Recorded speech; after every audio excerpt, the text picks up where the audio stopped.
అంతటి వేదన తర్వాత ప్రవక్త మహమ్మద్ చివరికి ఆయిషా ఒడిలో చనిపోయాడు. సహాబాలు ఆయన మృతదేహాన్ని 3 రోజుల పాటు వదిలేశారు. ఆ సమయంలో ఆయన శవం గదిలో పాడైపోయేలా వదిలేశారు. బహుశా వారు ఖలీఫాను ఎంచుకోవడంలో బిజీగా ఉన్నారేమో, లేదా 3వ రోజు ఆయన తిరిగి లేస్తారని అనుకున్నారేమో.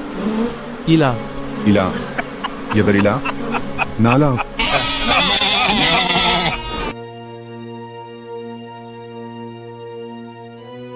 అయ్యా స్నేహితులారా, నా మాట వినండి. నిజంగా అల్లాహ్ దూత చనిపోయాడు. ఆయన కూడా ఒక మనిషే, మిగతా మనుషుల్లా కుళ్ళిపోతాడు. రండి, మీ తోడువాడిని పాతిపెట్టండి.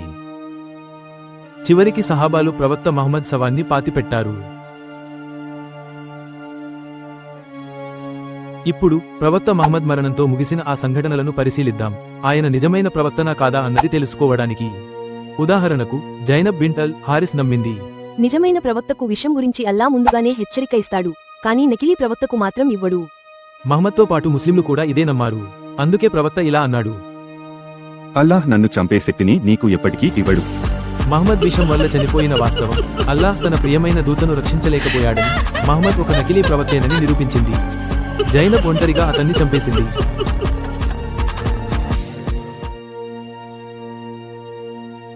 తరువాతి సాక్ష్యం ఏమిటంటే, మహమ్మద్ కోలుకోవడానికి చాలా ప్రయత్నం చేశాడు, కానీ అతని అన్ని ప్రయత్నాలు, ప్రార్థనలు పనిచేయలేదు. ఇది అతని ప్రార్థనలు విఫలమైన మొదటిసారి కాదు. తన కుమారుడు ఇబ్రాహీం ప్రాణం కోసం కూడా అతను ప్రార్థించాడు, కానీ ప్రయోజనం లేకపోయింది. అతని భార్యల్లో ఒకరైన అల్ షన్బా బిన్ అమ్ర్ అల్ గిఫారియా అతని ప్రార్థనలు ఎంత వృధా అన్నది నువ్వు చూసింది. నిజమైన ప్రవక్త అయితే నీ కుమారుడు చనిపోయేవాడు కాదు. అతని ప్రార్థనే కాదు, జిబ్రయీల్ ప్రార్థన, ఆయిషా ప్రార్థన కూడా పనిచేయలేదు. అల్లాహ్ తన ఇష్టదూతను పూర్తిగా పట్టించుకోకుండా మరణించనిచ్చాడు.